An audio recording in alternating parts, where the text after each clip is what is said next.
2011 সালের 26শে জানুয়ারি সিরিয়ার রাজপথ দখল নেয় ক্ষমতাসীন দলের বিরুদ্ধে গণবিক্ষোভ প্রদর্শনকারী আন্দোলনকারীরা। সময়ের পরিক্রমায় যা একসময় রূপ নেয় গণ অভ্যুত্থানে এবং শেষমেশ গৃহযুদ্ধে। বিক্ষোভকারীদের দাবি ছিল রাষ্ট্রপতি বাশার আল আসাদের পদত্যাগ এবং দীর্ঘ 5 দশকের আরব সোশ্যালিস্ট বাথ পার্টির শাসনের পতন। তবে গণ আন্দোলনের কারণ খুঁজতে পিছিয়ে যেতে হয় আরেকটু পেছনে।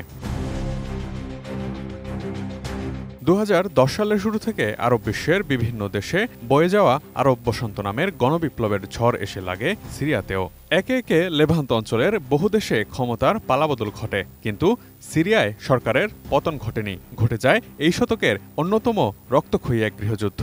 2011 সালের মার্চে বিক্ষোভকে রাজনৈতিকভাবে দমনের লক্ষ্যে প্রেসিডেন্ট বাশার আল আসাদের নিরাপত্তা বাহিনী দক্ষিণ সিরিয়ার শহর ডেরায় গণতন্ত্রপন্থী বিক্ষোভকারীদের উপর গুলি চালায় এবং নির্বিচারে হত্যা করে। এভাবেই শুরু হয় সিরিয়ান গৃহযুদ্ধের, যেখানে দুই পক্ষে মিলিয়ে প্রায় 6 লক্ষ মানুষের প্রাণহানি ঘটে। রিফিউজি হিসেবে বাস্তুচ্যুত হয় আরও 52 লাখের মতো মানুষ।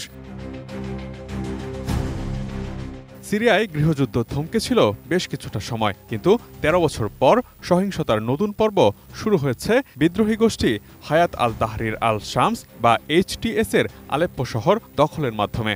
সিরিয়ার আলেপ্পোতে প্রেসিডেন্ট বাশার আল আসাদের প্রাসাদ দখলের মাধ্যমে প্রদেশটির পূর্ণ নিয়ন্ত্রণ নিয়েছে তারা। প্রাসাদটির পাশাপাশি আলেপ্পো মিলিটারি একাডেমির দখলও নিয়েছে বিদ্রোহীরা। আলেপ্পো দখলের পর এখন এর নিকটবর্তী প্রদেশ সিরিয়ার চতুর্থ বৃহত্তম শহর হামা আক্রমণ শুরু করেছে বিদ্রোহী গোষ্ঠীটি।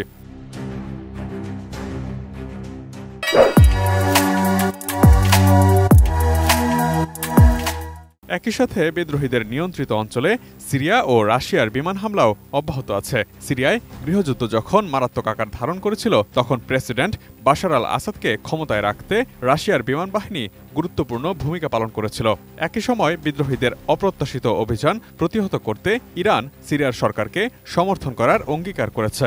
ইরানের পররাষ্ট্রমন্ত্রী আব্বাস আরাকচি সিরিয়ার সরকারের প্রতি তাদের পূর্ণ সমর্থন পুনর্ব্যক্ত করতে দামেস্ক সফরের কথা জানিয়েছেন। জর্ডানের রাজা দ্বিতীয় আবদুল্লাহ এবং সংযুক্ত আরব আমিরাতের প্রেসিডেন্ট শেখ মোহাম্মদ বিন জায়েদ আল নাহিয়ান সহ আরব নেতারাও আসাদকে ফোন করে সংহতি প্রকাশ করেছেন। অন্যদিকে আসাদ বিরোধী বিদ্রোহী গোষ্ঠী হায়াত তাহরির আল শামের পেছনে সমর্থন রয়েছে তুরস্ক ও কাতারের। তবে নতুন করে এই হামলা শুরুর পেছনে কারণ হিসেবে তুরস্কের কর্মকর্তারা বলছেন, বিদ্রোহীদের সীমিত পরিসরে অভিযানের লক্ষ্য ছিল বিদ্রোহী নিয়ন্ত্রিত এলাকায় সাম্প্রতিক সপ্তাহগুলোতে সিরিয়ার সরকারি বাহিনীর আক্রমণ থামানো। কিন্তু সিরিয়ার সরকারি বাহিনী দ্রুত পিছু হটার ফলে অভিযান বাড়াতে হয়। রাজধানী দামেস্ক থেকে প্রায় 350 কিলোমিটার উত্তরে দেশটির দ্বিতীয় বৃহত্তম শহর আলেপ্পো এখন এক নতুন যুদ্ধক্ষেত্র। ইদলিবে রাশিয়া ও তুরস্কের মধ্যস্থতায় সরকারি বাহিনী ও বিদ্রোহীদের মধ্যে 2020 সালে যুদ্ধবিরতি প্রতিষ্ঠা হয়। তুরস্কের প্রেসিডেন্ট রিসেপ তাইয়েপ এরদোয়ান এবং রাশিয়ার প্রেসিডেন্ট ভ্লাদিমির পুতিন ওই মধ্যস্থতায় সরাসরি যুক্ত ছিলেন। কিন্তু নতুন এই উত্তেজনায় যুদ্ধক্লান্ত মধ্যপ্রাচ্যের গতি প্রকৃতি কোন দিকে যাবে তা এখনও পুরোপুরি বোঝা যাচ্ছে না। Imtiaz Alam, desk report, ATN news.